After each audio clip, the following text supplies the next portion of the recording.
S'il fallait vous définir, chère Elisabeth Badinter, je crois que s'il fallait vous définir d'un trait, d'un mot, je dirais que, en tout cas pour moi, vous êtes une voix.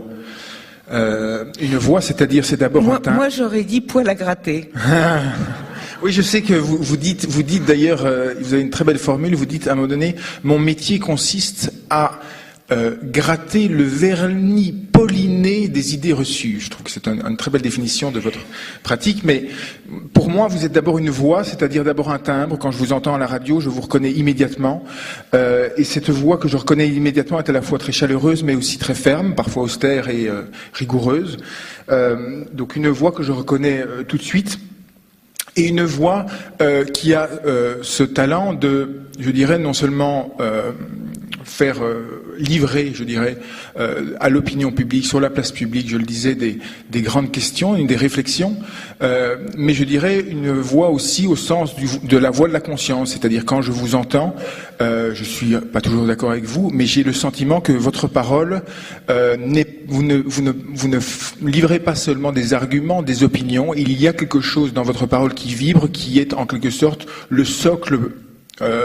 En dessous de la raison et en dessous des arguments, il y a un socle qui est notre attache à l'humanité. Et si je peux être en désaccord avec vous, je sens en tout cas dans cette voix qui compte qu'il y a cette attache. Et cette attache est rare. Souvent, le discours est détaché de ce socle. Et puis une voix encore, je dirais, au sens tout simplement démocratique et convenu du terme. Voter, c'est livrer sa voix. Eh bien, je dirais que vous avez ce talent assez extraordinaire d'exercer votre jugement en public. Et le fruit de cet exercice, c'est souvent des arguments et des réflexions très, très mûries, mais je dirais c'est le plus précieux dans cet exercice, dans la manière que vous avez d'exercer votre voix publique, c'est d'inciter tout un chacun, tout simplement, à avoir la même exigence, c'est-à-dire à, en soi-même, essayer de réfléchir sur telle ou telle question, d'y aller plus précisément. On en discutait un petit peu avant sur les effets du livre que vous venez de publier, donc le conflit, la femme, la mère. Ce livre suscite des débats, mais tous les jours dans les journaux, chacun y va de sa plume pour dire que soit Elisabeth Badinter n'a pas compris, soit elle a mal compris, soit elle a mal interprété. Mais ce qui veut dire que Elisabeth Badinter a incité tout un chacun sur une question qui n'était pas à l'ordre du jour à se définir, à prendre position. Eh bien, ça, je crois que c'est assez précieux, et c'est un peu ce qui vous singularise. Un mot maintenant tout de même sur votre itinéraire intellectuel. Vous êtes philosophe, vous êtes spécialiste du XVIIIe siècle, de ce siècle des Lumières, de Diderot, de Condorcet. Vous avez écrit un livre sur Condorcet avec votre mari, Robert Badinter. Il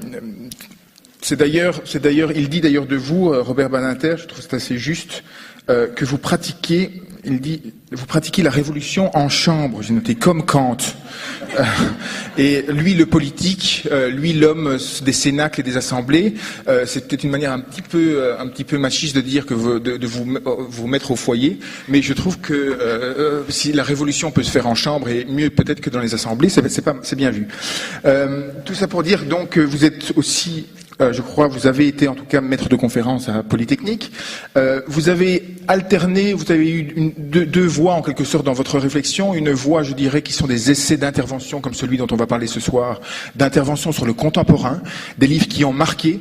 Je pense en particulier en 1980 à L'amour en plus, qui était un essai assez frontal déjà, où vous souteniez que vous reveniez sur l'histoire du sentiment maternelle pour montrer que ce sentiment avait en réalité une date dans l'histoire. Il n'y a pas d'instinct maternel comme vous le montrez dans ce livre, mais on voit très bien le moment où le sentiment maternel surgit dans l'histoire. Un livre qui vous a aussi valu de nombreuses polémiques. Je me souviens d'ailleurs, j'ai revu pour préparer cette soirée votre invitation chez Bernard Pivot pour ce livre il y a 30 ans, et déjà à ce moment-là, alors que ce livre était important, qu'il a continué à essaimer je crois qu'il était traduit dans des trentaines de langues, il y avait une jeune sorbonnarde qui était là pour vous dire que vous n'aviez rien compris, que vous n'aviez pas choisi les bonnes sources, que vous n'aviez pas été y voir correctement. Alors, donc il y avait L'amour en plus. Il y a eu 2-3 autres essais qui ont vraiment marqué sur le contemporain, et c'est l'un et l'autre, sur la recomposition des rapports hommes-femmes, en 1986. En 1992, vous avez publié XY, un livre important sur la crise de l'identité masculine, la manière dont l'identité masculine s'était entièrement recomposée, voire avait vacillé sous le coup justement de la manière dont la position de la femme avait été la condition de la femme s'était redéfinie. Dans tous ces essais, votre démarche, je le disais, aller contre le vernis ripolliné des idées reçues, aller contre l'idéologie dominante. La deuxième veine de votre travail, elle est plus distanciée, elle est dans un travail d'histoire en quelque sorte intellectuelle sur le XVIIIe siècle, sur la manière dont à ce moment-là justement est en train de naître ce qu'on appelle aujourd'hui l'espace public, mais qui est une conquête en réalité toute récente quand on regarde avec le regard de l'histoire, et comment est-ce que les intellectuels ont en quelque sorte contribué à la naissance de cet espace public. C'est tous vos travaux sur à la fois les stratégies intellectuelles, les passions intellectuelles que vous avez menées dans différents ouvrages. Pour vous définir, vous dites « je suis une rationaliste ». Le terme, je trouve, ne coïncide pas tout à fait. Vous précisez quand vous dites que vous êtes rationaliste que ce que vous aimez chez les grands rationalistes, les Voltaire, les Diderot, les d'Alembert, c'est non seulement leur souci de la rationalité et de l'intelligence, mais aussi leur gaieté. Et je trouve que voilà l'esprit de la gaieté et de la raison, j'espère, va présider à nos discussions de ce soir. Venons-en justement à cette discussion. Dans ce livre donc qui fait événement, le conflit, la femme, la mère, je voudrais peut-être que vous reveniez, parce que tout le monde n'a pas lu ce livre, reveniez sur le constat de départ que vous faites dans ce livre, qui est un constat assez sombre sur le fait que depuis 30 ans, nous aurions connu une régression assez fondamentale dans le statut et la place de la femme, en particulier du fait de l'aspect central que devrait ou doit jouer, selon cette idéologie, la maternité dans l'identité féminine. Je voudrais vous demander, si c'est pas abusé, de simplement nous livrer dans ce constat-là, quels sont les éléments simplement quasi factuels qui, pour vous, vous ont dit un jour. Je sais que vous racontez que ce livre est né à un moment donné. Vous avez appris que Bernard Kouchner, à l'époque ministre de la Santé, avait pris une décision sur le lait. Peut-être que concrètement, pourquoi est-ce que c'est si concret cette question-là? D'abord, merci de votre présentation qui était très chaleureuse, très excessive. Hein. Enfin. Je vous en remercie.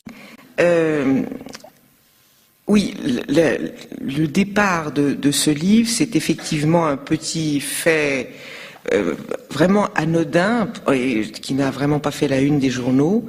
C'était d'écouter notre ministre de la Santé.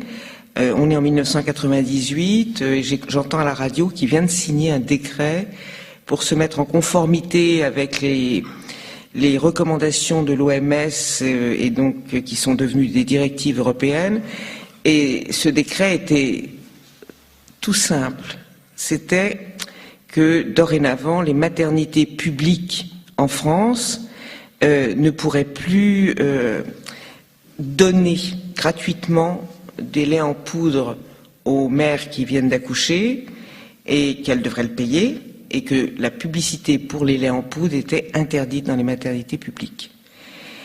Et je dois vous dire que ça m'a fait sauter en l'air. Et ça m'a fait sauter en l'air parce que je me suis dit, ça, c'est une pression pour imposer l'allaitement maternel. Pression mineure, certes, mais qui est révélateur de quelque chose, d'un changement que j'ai pas vu venir, vraiment. Et je me suis dit, mais pourquoi? Qu'est-ce qui se passe tout d'un coup? On est en train de nous dire que les laits maternisés ne sont pas aussi bons, que le lait de la mère devient un impératif, il faut que j'aille voir ça de plus près. Et donc, c'est vraiment à ce moment que je me suis dit, après tout, j'ai travaillé sur l'histoire du sentiment maternel en France depuis le XVIIe siècle, il y a 30 ans, à l'époque c'était 28 ans. Je vais essayer de faire le point où en est la maternité. J'ajoute que cette curiosité a été vraiment accentuée, un peu fouettée, on pourrait dire, par les témoignages extrêmement nombreux de jeunes femmes autour de moi, de différents milieux, et qui étaient des jeunes femmes qui travaillaient pour la plupart, comme la plupart des jeunes femmes d'ailleurs, et qui me racontaient ce qui se passait quand on était enceinte, quand on allait accoucher, les pressions dont elles étaient l'objet, et ça devenait de plus en plus alertant pour moi. Je me dis, mais qu'est-ce qui se passe? Alors, ça a commencé, il y a une somme de petits signes qu'on était en train de changer de modèle maternel. Jusque-là, les femmes faisaient à peu près ce qu'elles voulaient. Je ne cache pas du tout que, à l'inverse de ce qui se passe aujourd'hui, il y a 40 ans ou 50 ans, on décourageait les femmes d'allaiter, et de ce fait, on allait probablement contre le désir de certaines d'allaiter, et c'était la mode à l'époque, et c'était les oukases de l'époque, vous devez donner le biberon à heure fixe, donc c'était tout aussi rigide, on pourrait dire un modèle imposé à des femmes, et puis peu à peu la rigidité s'est arrêtée, et c'est vrai qu'on a de plus en plus proposé aux femmes d'allaiter, et puis après c'était plus une proposition, c'était un devoir moral. Et celles qui ne voulaient pas allaiter avaient une situation très culpabilisée et culpabilisante. C'est-à-dire que c'est devenu très difficile de dire non parce que les autorités médicales, les infirmières, les sages-femmes, etc., présentaient l'allaitement de telle sorte qu'une femme qui aurait dit non, moi ça m'ennuie, je ne veux pas, je ne me sens pas l'envie de faire ça, devenait une mauvaise mère, une mère indigne, une mère égoïste. Voilà. Donc ce tricotage d'un nouveau modèle m'a interpellée. J'ai eu envie de savoir pourquoi, qu'est-ce qui se passait dans notre société, comment ça se fait que l'OMS avait pris fait et cause avec l'UNICEF pour imposer l'allaitement par recommandation, puisqu'on ne peut pas imposer par la loi, évidemment, mais par recommandation l'allaitement absolument à tous les pays du monde.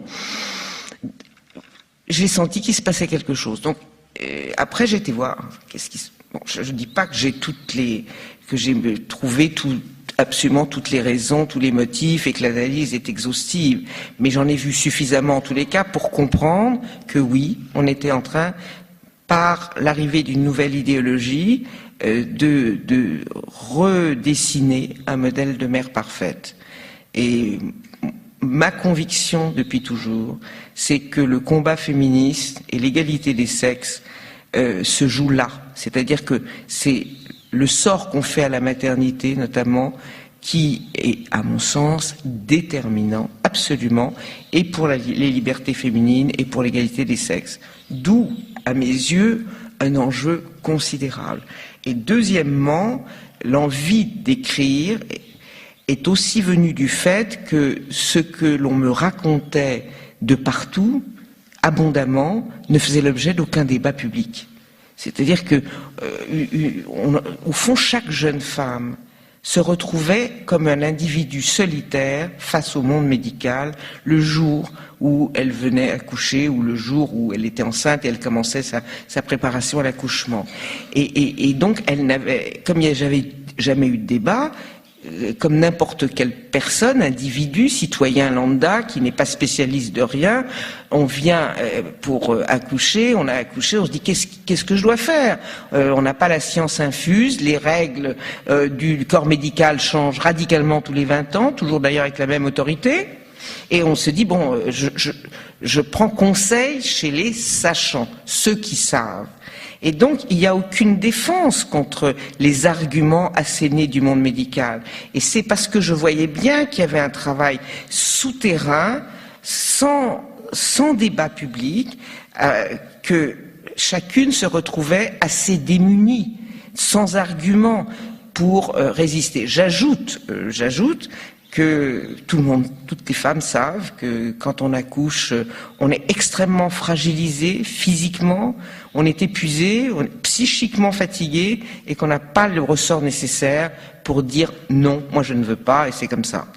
Alors juste avant de passer à une autre question, je précise tout de suite ma position sur l'allaitement. Parce que c'est pas le tout du livre, mais c'est vrai que c'est la porte d'entrée dans la problématique, à mes yeux, du naturalisme et de la condition qui est faite aujourd'hui aux femmes.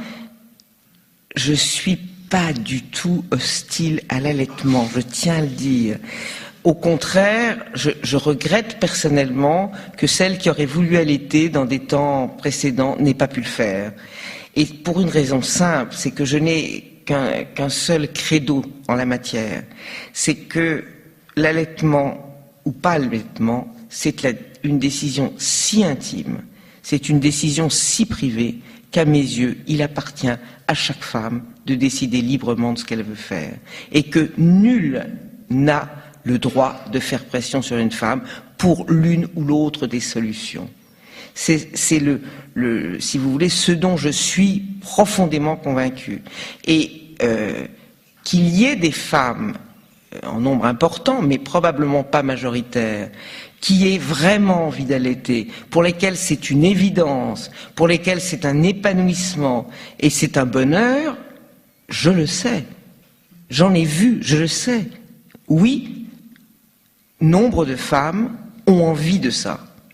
Et c'est très bien qu'elle le fasse. Ce qui est mon combat, c'est que pour rien au monde, je voudrais que ce modèle-là s'impose à celles qui n'en veulent pas. Parce que c'est pas leur désir. Et donc, puisque je vois en France, mais dans tous les pays industrialisés, monter en puissance l'imposition de ce modèle qui a des conséquences sur la vie des femmes, des conséquences très importantes, j'ai pensé qu'il fallait lever la main et dire attention. Voilà.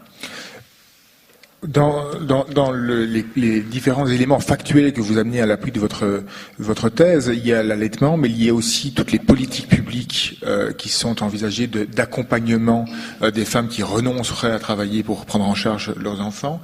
Mais il y a aussi une forme de discours social, de discours psychologique dans les revues qui mettent en scène la maternité comme étant ce qui peut arriver de plus grand à une femme et ce à quoi elle doit entièrement se sacrifier. Il y a aussi un discours philosophique. En même temps, vous, à plusieurs reprises, vous dites c'est une révolution invisible, c'est une révolution silencieuse, ça s'est fait. Est-ce que dans ce livre, vous avez voulu en quelque sorte dire, bon, on est en train de changer sur cette question-là, mettons-nous au clair en quelque sorte, si c'est vraiment ça qu'on veut, est-ce que c'est ça? Et du coup, est-ce que ce n'est pas ça qui suscite le débat autour? Parce que vous mettez des mots sur une pratique en quelque sorte, qui n'avait pas trouvé on ne s'est pas réunis, comme vous le dites, on ne s'est pas réunis un beau jour pour décider, ben voilà, aujourd'hui, on va renoncer à certaines conquêtes des années 60 pour dire aux femmes qu'elles doivent arrêter de travailler, qu'elles doivent tout sacrifier, Oui, c'est vrai. C'est parce que il n'y a pas eu de débat public que j'ai eu envie qu'il y ait un débat public sur la place publique. Ce qui est très intéressant, je ne suis pas une philosophe marxiste, mais force est de constater que c'est l'économie.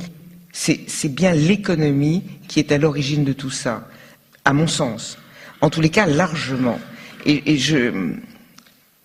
En y réfléchissant, j'ai compris quelque chose. C'est-à-dire que la crise économique que les pays en Europe ou en Amérique ont connue et connaissent aujourd'hui, qui est à rebond comme ça depuis 20-25 ans, a créé une nouvelle situation. Et une situation difficile, c'est-à-dire que depuis les années 85, 80, 90, il s'est passé quelque chose à mon avis, fondamental, qui est le fait que le travail est devenu si difficile, si rare, si mal payé, si stressant, qu'il y a eu une désaffection à l'égard du monde du travail. Et cette désaffection, qui était d'ailleurs entérinée par le fait que même si on avait jadis une sorte de fidélité à l'égard de son entreprise et de l'entreprise à l'égard de ses collaborateurs, tout ça avait volé en éclats sous l'effet de la crise économique et que les gens se sont aperçus qu'ils pouvaient être jetés sans état d'âme ou avec état d'âme comme des Kleenex de l'entreprise alors qu'ils l'avaient servi pendant des dizaines d'années. Tout ça a participé à une désaffection du monde du travail et à un questionnement philosophique chez nous tous, même si ça n'a pas été aussi explicite.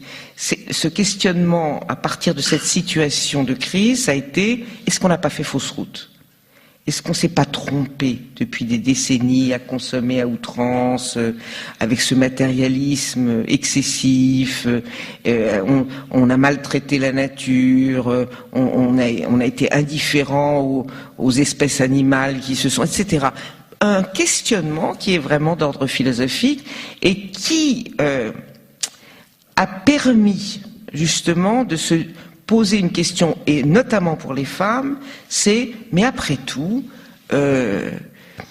entre un travail ingrat qui me sous-estime, qui me traite mal, et une vie terriblement difficile, stressée pour la majorité des gens, et être une bonne mère, j'appelle ça faire de son enfant le chef-d'œuvre de sa vie, et est-ce que finalement c'est pas plus gratifiant d'essayer d'élever ses enfants le mieux que l'on peut pour en faire des êtres humains épanouis, heureux, intelligents, etc. Bref, d'être la mère idéale pour avoir un enfant parfait. Et s'il n'y avait pas eu cette crise, s'il n'y avait pas cette crise, probablement que moins de femmes se seraient posé la question. Et donc, on a assisté entre les femmes les plus défavorisées auxquelles l'État proposait une allocation parentale d'éducation pour 3 ans si elles restaient chez elles. Et pour ces femmes-là, souvent, l'allocation est presque plus favorable que d'aller travailler à temps partiel, payer une nourrice, des transports, enfin, vous voyez. Et donc, elles ont choisi ça pour celles-là. Et les femmes les plus favorisées, culturellement, économiquement, qui avaient des maris ou des compagnons qui pouvaient les entretenir pendant qu'elles rentraient à la maison, il y a eu là un vrai mouvement, un mouvement de repli sur la famille. Et la famille, puisque le monde du travail devenait au fond si difficile, tous les, comment dirais-je, les espérances ont reposé sur l'investissement sur la famille et donc évidemment est réapparue avec force l'image divine de la mère parfaite. Je pense donc que c'est ça l'origine du basculement de modèle et il se trouve que en même temps que le travail devenait de plus en plus ingrat et difficile, en même temps que des femmes quittaient pour 1 an, pour 2 ans, pour 3 ans le monde du travail, mais on sait ce que ça veut dire, il y avait à ce moment-là justement une augmentation massive des devoirs maternels qui étaient proclamés depuis 30 ans par les psychologues, par les pédopsychiatres, par les écologistes, et qui tout d'un coup ont trouvé de nouvelles tâches à donner, à assumer aux femmes pour avoir une attitude respectueuse de la nature, et qui étaient des tâches qui avaient été épargnées à nos mères et nos grands-mères et qui avaient été libératoires. Je pense à laver des couches sales et bien d'autres choses. Donc c'est cette conjonction, c'est cette rencontre qui fait que aujourd'hui, où en plus on est absolument terrorisé par ce qui va arriver au monde extérieur, les climats, les mers qui vont nous submerger, la pollution qui va nous étrangler, qui va nous... Et il y a eu cette rencontre il faut dire qu'aujourd'hui on ne parle que de ça. On ne parle que de ça. Tout est maintenant, pour vendre quelque chose, il faut que tout soit bio, il faut que ce soit naturellement biodégradable, bio, développement durable, tout tout est vendu comme ça. C'est vraiment, en ce moment, c'est en train de devenir la grande idéologie dont certains attendent un vrai changement de société, une nouvelle sagesse. Et cette nouvelle sagesse, il me semble que pour une part, c'est les femmes qui vont payer l'addition. Voilà. Vous soutenez que, en effet, que c'est un des points les plus saillants et qui vous a valu d'ailleurs des réactions. Je pense en particulier à la représentante des écologistes en France qui soutient en effet que vous avez critiqué parce qu'elle défend les couches lavables et elle voilà.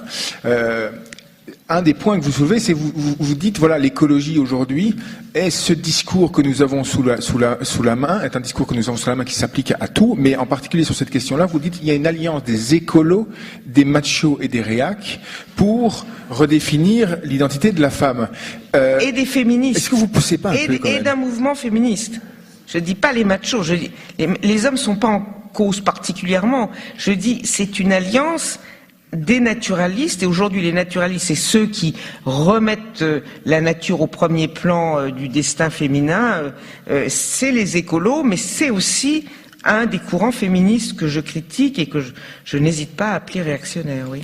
Parce que en particulier, vous soulignez, vous faites sortir un courant féministe qu'on ne connaît pas encore très bien en France, mais qui est en train de prendre une ampleur considérable, ni en Belgique d'ailleurs, qui est en train de prendre une ampleur considérable aux États-Unis, c'est ce qu'on appelle la pensée du care, et la pensée du soin, donc, et qui, en effet, a une vision de la femme sous le mode de la femme aurait une capacité plus grande aux soins, aux soins de l'autre. Parce qu'elle peut être mère. Voilà. Et donc elle porte ça en elle. Parce qu'une femme peut être mère, elle a dans sa nature, dans ses gènes, effectivement, un autre point de vue sur le monde, sur les individus. Elle est plus compassionnelle, elle est plus pacifique, elle est plus préoccupée des autres. Et là, on décrit une femme qui est l'exact opposé de la description habituelle des hommes. C'est-à-dire qu'elle représenterait le côté moral de l'humanité. Les hommes, ce sont des guerriers égoïstes, c'est le macho libéral qui ne pense qu'à lui, et de l'autre côté, il y aurait les femmes qui, parce qu'elles portent en elles cette potentialité maternelle, ne penseraient qu'aux autres. Voilà. Et ça serait dû au fait que les femmes portent les enfants, accueillent les enfants, soignent les enfants, les plus faibles, savent faire ça, le font bien, s'occuperont évidemment des vieillards, des malades et tout ça. C'est dans leur nature.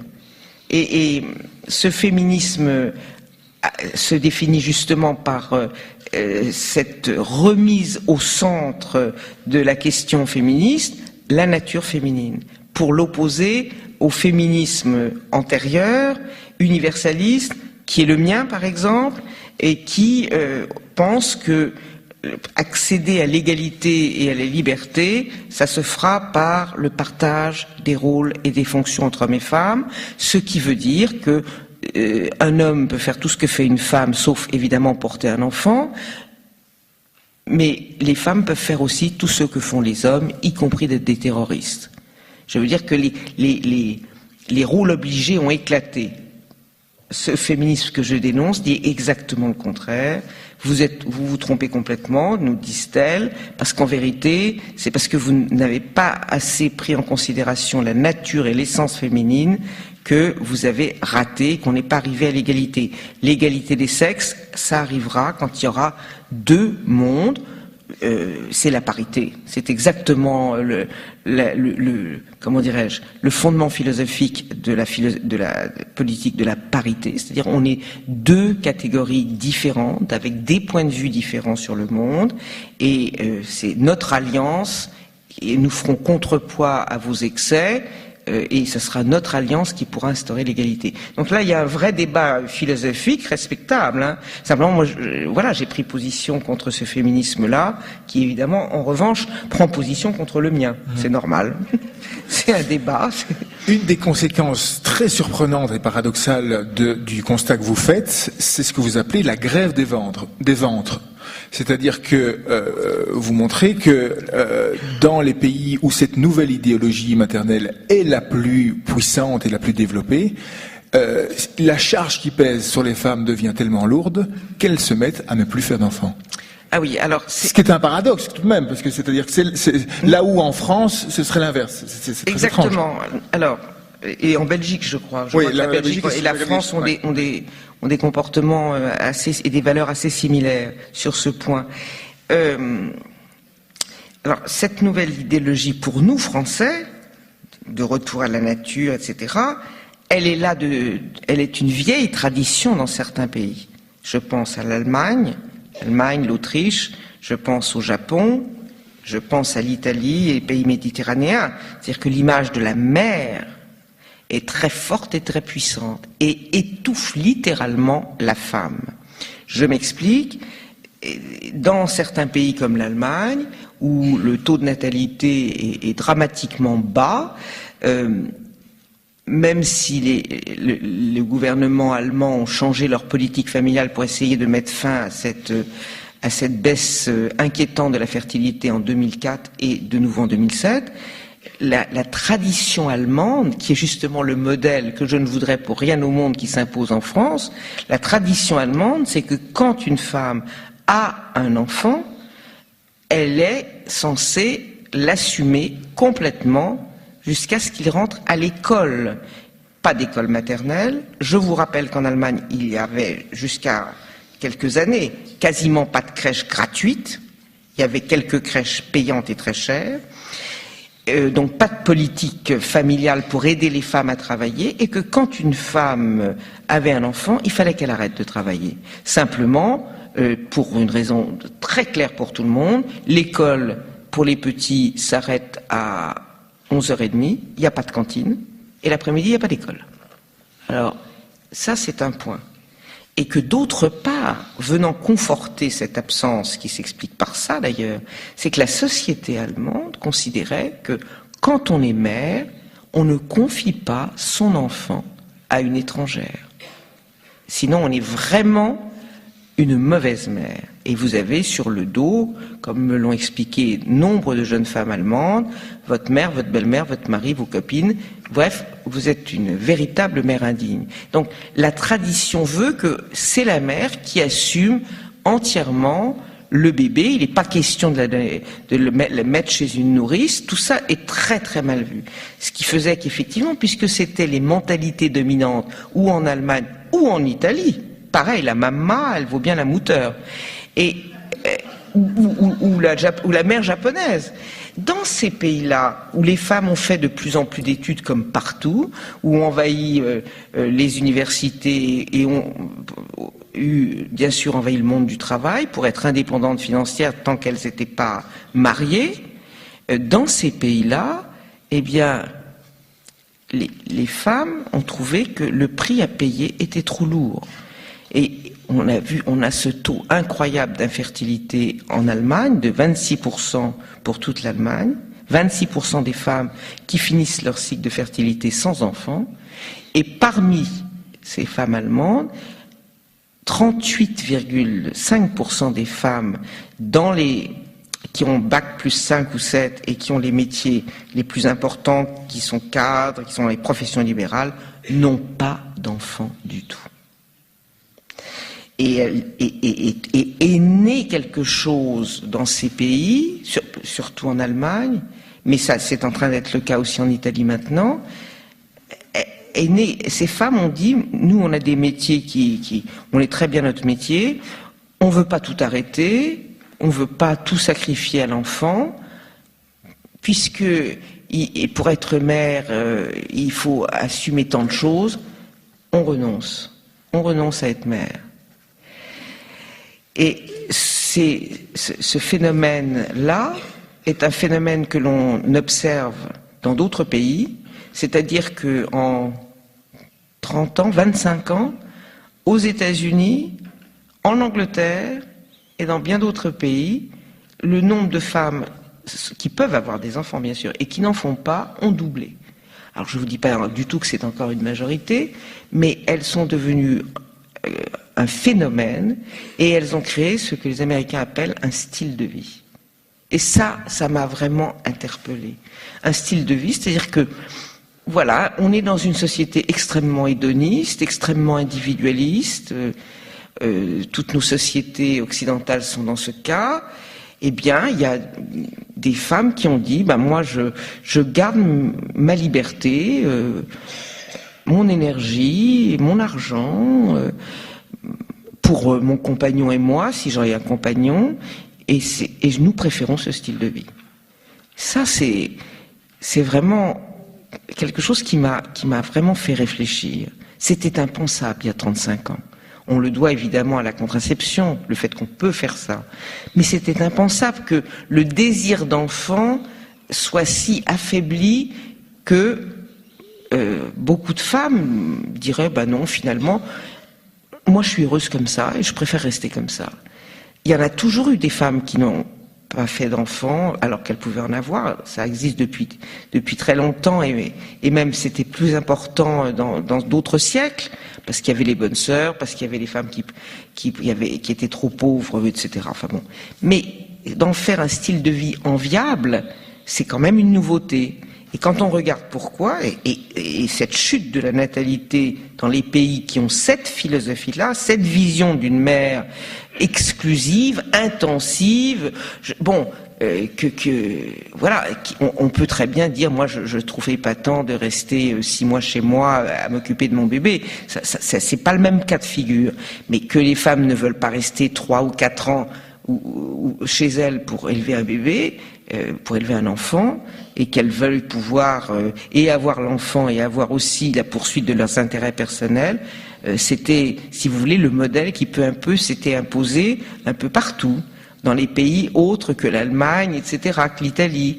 Eh bien, de voir que cette possible négociation entre les deux, entre ces deux modes de vie, entre ces deux désirs différents, ceux de la femme et ceux de la mère, se rétrécir comme ça, j'ai l'impression qu'on fait le mouvement inverse de ce qu'ont fait nos voisines allemandes, et que, après tout, si ça continuait, on pourrait bien se poser la question de savoir si nous aussi, alors que jusque-là on a été très libre, et que, en ce qui concerne la France, la société admet depuis 4 siècles que nous mettions nos enfants en nourrice ou chez la nounou, ou aussitôt qu'ils sont petits. Si ça se rétrécit, on sera comme les Allemands un jour. Il y aura une bonne partie des femmes qui diront non, moi je veux pas. Donc ça ouvre un questionnement, autre questionnement de ces femmes allemandes qui me met dans des abîmes de réflexion, c'est de se dire quoi ?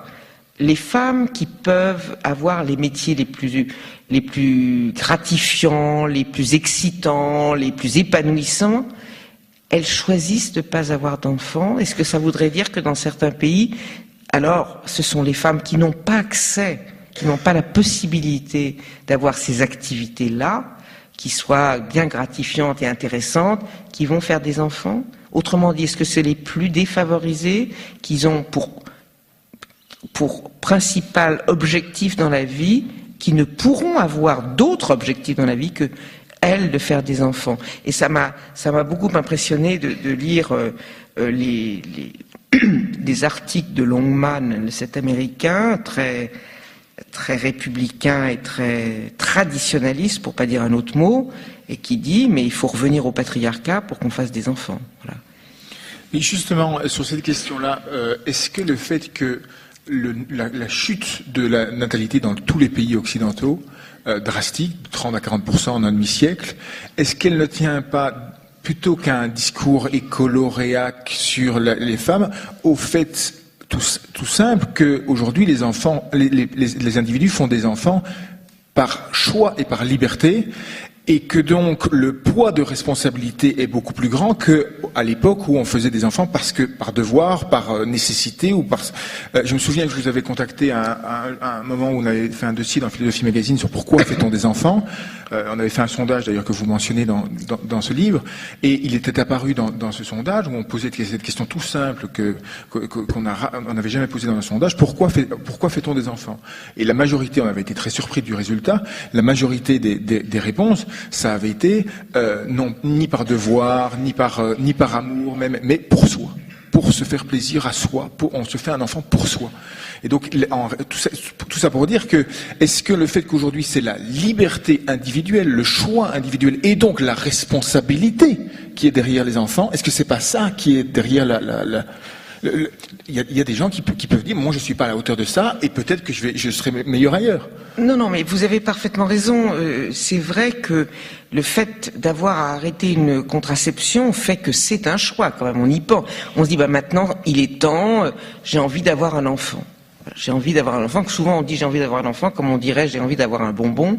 Mais enfin bon, c'est un plus dans ma vie, etc. C'est vrai donc que puisqu'on fait ce choix, on a des responsabilités à l'égard de l'enfant à naître que peut-être on ne ressentait pas de la même façon avant qu'il vous tombe du ciel, parce que c'était un accident comme on disait à l'époque. Ceci dit, votre réflexion est évidemment importante, mais moi je réponds peut-être que avant ou après la contraception, depuis la guerre. Donc, les années, ça a commencé après la guerre, à partir des années 45. En France, on n'a pas augmenté d'un iota le pourcentage des femmes qui n'ont pas d'enfants. C'est toujours 10%. C'est 26% en Allemagne, c'est 10% en France. Okay. Donc, avant la contraception, après la contraception, donc, on est resté aux mêmes statistiques. Et moi, j'en prends argument pour mes thèses. Ça veut dire quoi? Ça veut dire qu'on fait des enfants en France parce qu'ils nous pèsent pas trop lourd. On n'est pas obligé de complètement de repenser radicalement sa vie. Ils ne nous pèsent pas trop lourd. J'ai dit trop parce qu'ils pèsent quand même. Mais on arrivait. Tant bien que mal, évidemment, il y a ce problème de crise économique qui se grève là-dessus, mais on arrivait, même avec des tensions, sans parler de conflits, bien sûr qu'il y avait des tensions, la double journée de travail, tout ça, c'est difficile, ça n'a jamais été mais quand même, on bénéficie d'une chose formidable en France, et vous allez me dire, probablement en Belgique pareil, c'est que la société n'a jamais condamné une jeune mère parce qu'elle mettait son enfant à la crèche et repartait travailler quand son congé de maternité était fini. Toute la société trouvait ça normal, trouvait ça normal. Je suis pas sûre que ce soit encore aussi vrai aujourd'hui. Parce qu'il y a eu un vrai travail comme ça, pour essayer de faire basculer cette croyance-là. On a eu le droit à plein de discours, attention, les crèches, des nids à microbes, un bébé est mieux dans les bras de sa maman pendant 1 an et demi, ne soyez pas pressés de le socialiser trop tôt, etc. Bon, on a eu ce discours insidieux qui a probablement aussi laissé un peu de traces. Mais dans l'ensemble, la France est le pays d'Europe où c'est là où il y a le plus de femmes qui travaillent à temps complet en ayant un enfant. C'est pas le cas c'est le pays où on travaille le plus avec un enfant. Ça veut dire quoi? Ça veut dire que la société trouve ça normal et qu'on n'a jamais blâmé une mère pour ça. Et il n'y a pas le regard épouvanté de votre mère qui vous condamne pour ça. Et c'est ça, nous le devons à notre tradition qui vient du XVIIIe. En France, se débarrasser dans les bras d'une autre de notre enfant est légitime. Voilà, c'est légitime. Et une femme ne peut pas se résumer à la mère. La maternité est une partie centrale de la vie des femmes, mais c'est pas toute la vie des femmes. Et donc, c'est admis que, pour nous, les femmes ont aussi elles avaient des devoirs de sociabilité, de mondanité, de culture. Elles devaient d'abord être des épouses avant d'être des mères. On dirait pas ça de tous les pays, loin de là. En Allemagne, la femme, c'est d'abord la mère, après c'est l'épouse. Mais en France, non. Et donc, comme au XVIIIe, on pensait que le sperme faisait tourner le lait de la mère, on avait décidé, c'est le préjugé de l'époque, c'est ce que je vous dis, on avait décidé que avant tout, il fallait conserver le mari. Et pour conserver le mari, il fallait se débarrasser de l'enfant, parce qu'il serait nourri par une autre femme, et comme ça, l'épouse pouvait continuer à avoir des relations sexuelles favorables donc au couple, favorables au couple pour pas que le mari aille voir ailleurs et soit dans le péché. C'est quand même formidable de penser que c'était d'abord l'épouse qui passait avant la mère. Et puis ensuite, les obligations sociales, et puis enfin la mère, quoi. Et on a gardé quelque chose de ça. En France, une femme ne peut pas se résumer à une mère. C'est pas le modèle. C'est un des points sensibles de votre texte qui a sans doute à toucher au vif et à faire réagir, c'est que vous n'êtes pas seulement assez sombre et inquiète sur cette transformation dans le rapport de la situation, la condition des femmes, c'est que quand vous parlez des femmes allemandes qui choisissent de ne pas faire d'enfants, qui inventent un style de vie avec un certain optimisme, vous dites elles sont peut-être en train, elles, de réinventer ce que c'est qu'être une femme. C'est vrai que là, donc à toutes celles qui ont eu des enfants, vous dites bon, ben il y en a, elles ont choisi autre chose, elles sont peut-être en train d'avoir trouvé le truc génial. Là, Martin Legros, vous trichez. J'ai jamais dit ça. Un peu, oui. Vous caricaturez mon propos. J'ai jamais dit que elles étaient en train de réinventer. Pas loin. Non. Je vais être précise. Je vais être précise. Il faut donc que le fait qu'il y ait quand même un nombre consistant de femmes qui ne veulent pas d'enfants dans les pays industrialisés nous force à repenser l'identité féminine. C'est pas je veux dire, dans les temps pas très lointains, et c'est peut-être encore le cas dans beaucoup de pays, une femme sans enfant était suspecte. Et suspecte de pas être vraiment une femme, de pas être totalement accomplie, d'être un peu un fruit sec, d'être une égoïste, d'être une carriériste, comme on dit. Ça, c'est très très mal d'être une carriériste. Et donc, la question qui venait tout de suite après, c'est cette femme doit avoir des problèmes. Si elle veut pas d'enfant, ce qui est la nature, c'est qu'il y a quelque chose qui ne va pas. Et de là, l'élucubration et la pathologisation de ces femmes. C'est-à-dire qu'on se disait, elles ont dû avoir des enfances abominables, qu'elles voulaient absolument, elles ont dû avoir des rapports avec leur mère atroce, et elles veulent pas reproduire ça, et on les regardait soit avec un œil moral pour dire elles faisaient pas leur boulot de femme, elles étaient des égoïstes, soit avec un œil de pitié, c'était des malades. Quelque part, c'était des femmes pas très équilibrées qui avaient des problèmes. Eh bien, ce que je dis simplement, donc, au fond, les femmes qui n'avaient pas d'enfants, d'abord, c'est vrai que c'est une minorité, on les avait mis aux marges. Elles remettaient en question rien du tout. C'était elles qui étaient dans le, je dirais, le pas normal.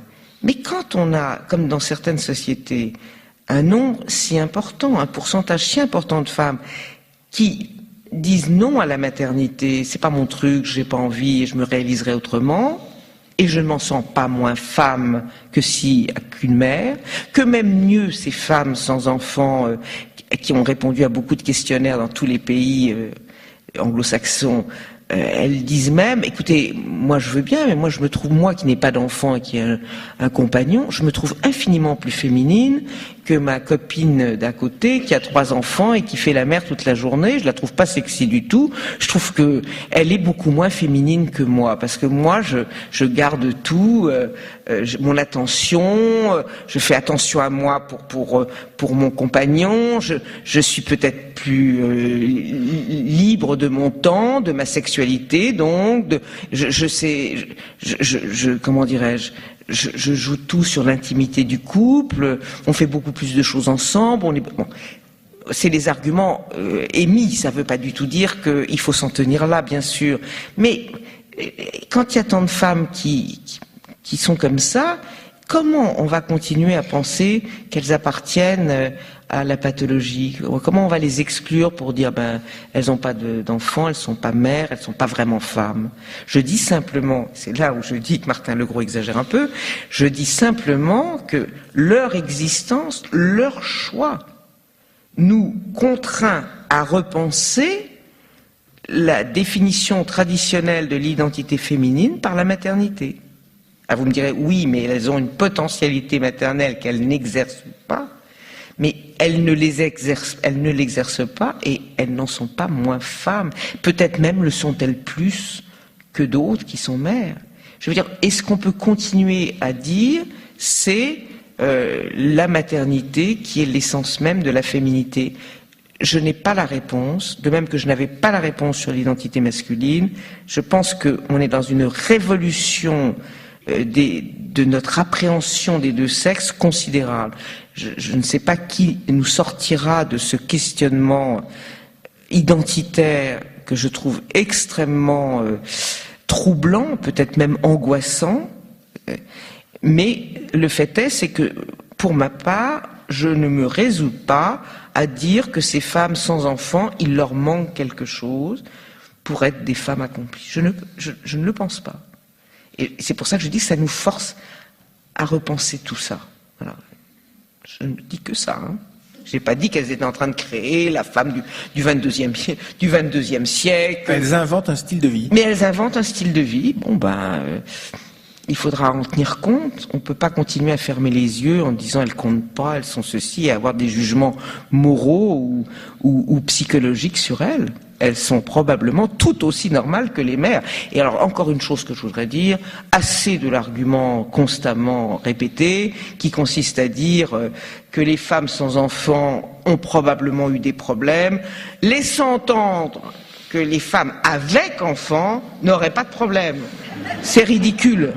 On a tous des problèmes, plus ou moins importants, et le fait d'être mère ne veut en aucun cas dire qu'on a eu une enfance de rêve, une mère admirable, et qu'on veut absolument reproduire le modèle tant qu'il est merveilleux. C'est pas vrai.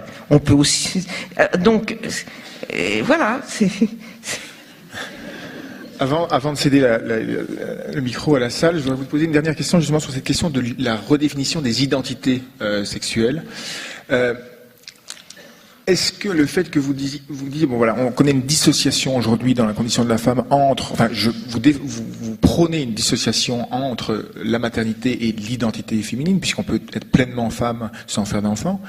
La question que j'aimerais bien me poser, c'est est-ce que les futures identités sexuelles, c'est quand même, vous venez de le dire, c'est sans doute la révolution anthropologique la plus grande que nous ayons la chance de vivre.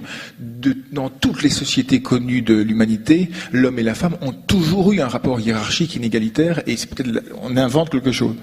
Mais justement, est-ce que vous diriez qu'à l'avenir, cette identité sexuelle qui a toujours été le premier pôle de différenciation de l'humanité, à l'avenir, va jouer un rôle beaucoup moins important. C'est-à-dire que nous serons tous hommes, avec un grand H, et accessoirement sexués, c'est-à-dire comme on peut être accessoirement de telle ou telle nationalité, de telle ou telle couleur de peau, de telle ou telle... Est-ce que c'est ça que vous voulez dire? C'est-à-dire que quand vous vous réjouissez du fait que les femmes qui ne font pas d'enfants inventent une autre féminité dissociée complètement de la nature, c'est que les identités seront en quelque sorte relatives et comme des masques que nous pouvons emprunter et forger les uns les autres au gré de notre... Non, je tiens à dire tout net que je ne suis pas du tout dans la philosophie queer. Du tout. Je la trouve intéressante, stimulante, mais aussi irréaliste. Je crois que, effectivement, on ne peut pas nier la différence sexuelle, pas la différence de genre, mais la différence sexuelle qui introduit des différences entre les sexes. Ce que je peux dire, parce que c'est un vrai travail que je n'ai pas fait, je ne peux pas répondre précisément à votre question, mais ce que je peux dire, c'est que, de mon point de vue, les ressemblances entre les hommes et les femmes l'emportent de loin sur les différences aujourd'hui. ça ne veut pas dire qu'il n'y ait pas de différence, ça veut dire je les vois peu à peu minorées. Voilà, je les vois peu à peu. Peu à peu, j'ai toujours pensé que les êtres humains étaient bisexuels, c'est-à-dire étaient psychologiquement bisexuels. Je suis frappée de voir, depuis qu'on a desserré les taux de la différence des genres, on voit les gens exprimer plus et vivre plus facilement leur ambiguïté, leur bisexualité. On voit des hommes qui sont très féminins, des femmes qui sont très viriles. C'est rentré quand même depuis quelques décennies dans le possible. Et je pense que la ressemblance des deux sexes est de plus en plus visible. Écoutez, elle est visible même physiquement. Le nombre de fois dans la rue de dos, je suis incapable de dire si la personne qui est devant moi est un homme ou une femme. Même de face, ça m'arrive de me dire c'est un homme ou une femme. Je veux dire, oui, mais c'est quand même révélateur. C'est révélateur de quelque chose. Nos différences s'amenuisent. Moi, je pense, comme je vous l'ai dit, que les femmes peuvent être des terroristes aussi cruels que les hommes, et que les hommes peuvent être des mères aussi tendres que les femmes. Voilà. Ça ne suffit pas. C'est pas une réponse à votre question, et je pense qu'il faudra un esprit très puissant pour nous faire voir un peu plus clair. Mais je ne suis pourtant pas, je ne suis pas dans cette utopie qui consiste à dire on invente son genre. On a aussi, et je ne suis pas de ceux qui nient l'existence de la nature, je tiens à le dire. Je ne suis pas dans ce délire. Je pense que c'est délirant de nier la différence des sexes complètement. Elle existe, et je pense aussi que la philosophie queer est un peu proche du délire. On peut pas, c'est plus subtil que ça. Voilà.